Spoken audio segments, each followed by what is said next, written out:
Good morning students. आज हम चर्चा करेंगे शक्ति पृथक्करण का सैद्धांतिक विकास या सेपरेशन ऑफ पावर या principle of separation of power. वस्तुतः किस चीज़ का सेपरेशन?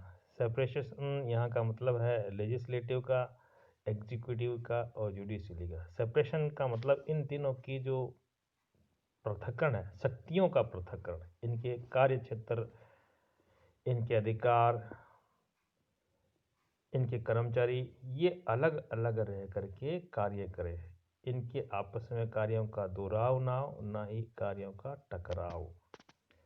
मोंटेस्क्यू, जो कि फ्रांस के प्रसिद्ध दार्शनिक थे, इन्हें 1748 में अपनी पुस्तक द स्पिरिट ऑफ लॉज में इस बेहतरीन सिद्धांत को प्रस्तुत किया।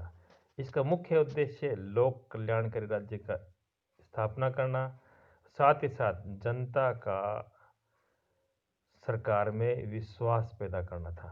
उनका ये मानना था कि यह सिद्धांत एक अंग विशेष की अत्यधिक बढ़ती शक्ति को अवरुद्ध करेगा। यहाँ अंग विशेष का अभिप्राय है कार्यपालिका, न्यायपालिका या व्यवस्थापिका। यदि किसी भी एक अंग की, सरकार के तीन अंगों में से किसी भी एक अंग की यदि शक्ति बढ़ती है तो यह राजनीतिक रूप से देश की स्वतंत्रता के लिए घातक होगा। मोंटेस्क्यू के सिद्धांत के अनुसार प्रत्येक व्यक्ति जिसे कुछ शक्ति सौंपी गई है उसका दुरुपयोग निश्चित रूप से करता है। तो शक्तियों के दुरुपयोग को रोकना और नागरिकों की स्वतंत्रता बनी रहने देने के लिए सिद्धांत लाया गया।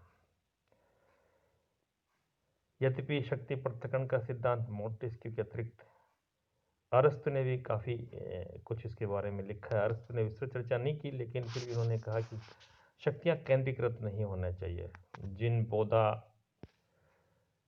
प्लेटो, इन्हीं सभी लोगों ने अलग अलग शासन के स्वरूपों की चर्चा करते शक्ति पृथक्करण को ध्यान में रखा। 18वीं सदी के दार्शनिक जॉन लॉक ऐसे दार्शनिक थे जिन्होंने सरकार की शक्तियों के केंद्रीकरण की समस्या की तरफ ध्यान दिया। उनका तर्क था कि स्वतंत्रता की खातिर कार्यकारी एवं विधायी शक्तियां पृथक की जानी चाहिए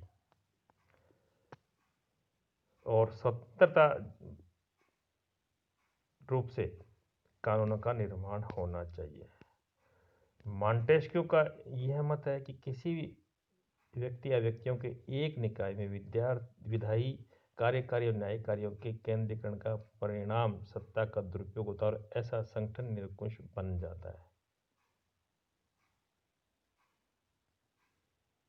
यद्यपि उनका यह कहना था कि पृथक का मतलब अलग अलग नहीं, बल्कि आपस में तीनों सरकार के संगठन संगठित होने चाहिए, लेकिन तीनों अंगों की कमान भिन्न भिन्न व्यक्तियों को सौंपी जानी चाहिए, जिससे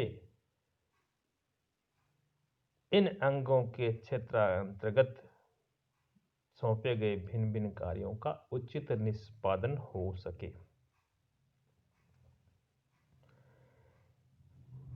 अनेक लोगों के अनेक मत है।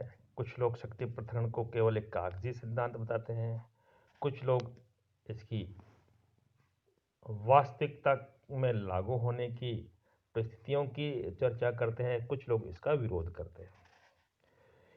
यदि हम शक्ति पृथक्करण के सिद्धांत के लाभ एवं हानियों की चर्चा करें तो मॉन्टेस्क्यू के अनुसार यह सिद्धांत जिसका प्रथम सबसे बड़ा बेनिफिट है वो ये है कि यह स्वतंत्रता की सुरक्षा की सर्वोत्तम गारंटी देता है। लोकतांत्रिक शासन व्यवस्था में नागरिकों के अधिकारों की सुरक्षा की गारंटी देता है और साथ ही साथ ये सिद्धांत राजनीतिक व्यवस्था और प्रशासन में दक्षता को प्रोत्साहित करता है।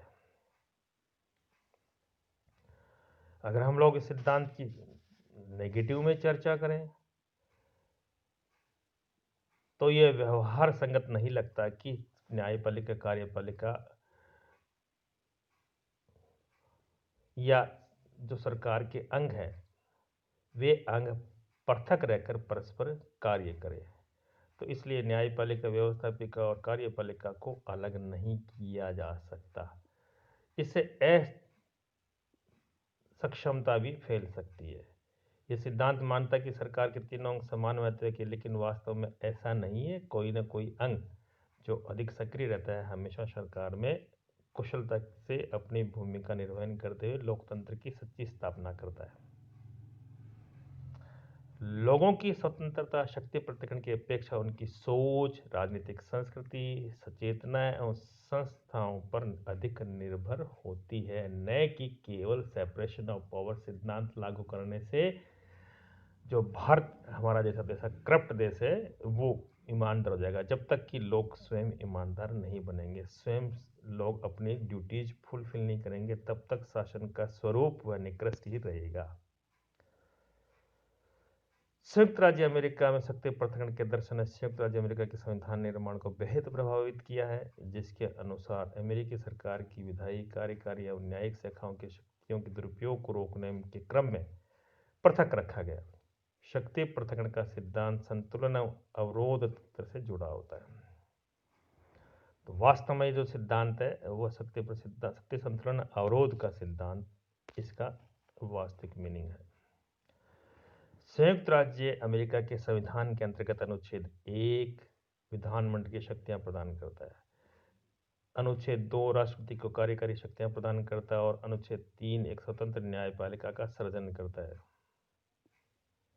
कांग्रेस का चुनाव राष्ट्रपति से पृथक रूप से किया जाता है, जो विधानमंडल का भाग नहीं होता।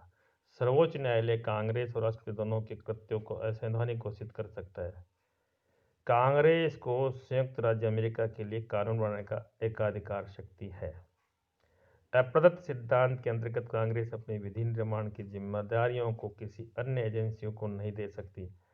राष्ट्रपति अपने किसी विशेष विधेयक को रोकने की वीटो की शक्ति के द्वारा कांग्रेस को नियंत्रित करता है, लेकिन कांग्रेस प्रत्येक सदन में 2/3 बहुमत से वीटो को समाप्त कर सकता है। जब दोनों सदन स्थगन की तिथि पर सहमत नहीं हो पाते, राष्ट्रपति इस पर विवाद का निपटारा कर सकते हैं। राष्ट्रपति एक सदन दोनों सदनों के आपात सत्र को आहूत कर सकते हैं और राष्ट्रपति संयुक्त राज्य अमेरिका की सेना एवं नौसेना का एवं नागरिक कमांडर इन चीफ होता है।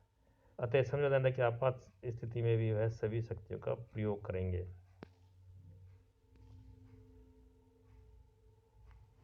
यदि जब दोनों स्थगन हाउस ऑफ सीनेट और हाउस ऑफ रिप्रेजेंटेटिव यानी कांग्रेस के दोनों सदन जब अमेरिका में स्थगन की स्थिति पर सहमत नहीं होते तो राष्ट्रपति इस विवाद का निपटारा कर सकते हैं। राष्ट्रपति एक सदन या दोनों सदनों के आपात सत्र को आहूत कर सकते हैं। इसके अतिरिक्त कांग्रेस के पास सशस्त्र बलों को संचालित करने वाले कानून और विनियम बनाने का अधिकार है और कर्तव्य भी है, जैसे सैनिक न्याय की सामान्य संहिता, राष्ट्रपति द्वारा नियुक्त सभी जनरल एवं एडमिरल के उनके पद पर धारण करने से पूर्व सीनेट के बहुमत द्वारा उनकी नियुक्ति की पुष्टि की जाती है। न्यायिक शक्ति सर्वोच्च न्यायालय में निहित होती है। न्यायाधीश अपने सदव्यवहार जिसको बोलते हैं तक पद पर बने रह सकते हैं। यदि कोई न्यायालय का न्यायाधीश ठीक से कार्य नहीं करता तो उसे दंडित भी किया जा सकता है। उसे वीटो के माध्यम से या विधायी न्यायालय अवस्थापित कर सकता है, जो न्यायिक एजेंसी या आयोग के स्वरूप के नहीं होते, जिनके सदस्यों को संवैधानिक न्यायालय के न्यायाधीशों के समान पदावधि की सुरक्षा या लाभ प्राप्त नहीं होते। न्यायिक एजेंसी या आयोग के स्वरूप के नहीं होते, जिनके सदस्यों को संवैधानिक न्यायालय के न्यायाधीशों के समान पदावधि सुरक्षा या लाभ प्राप्त नहीं होते।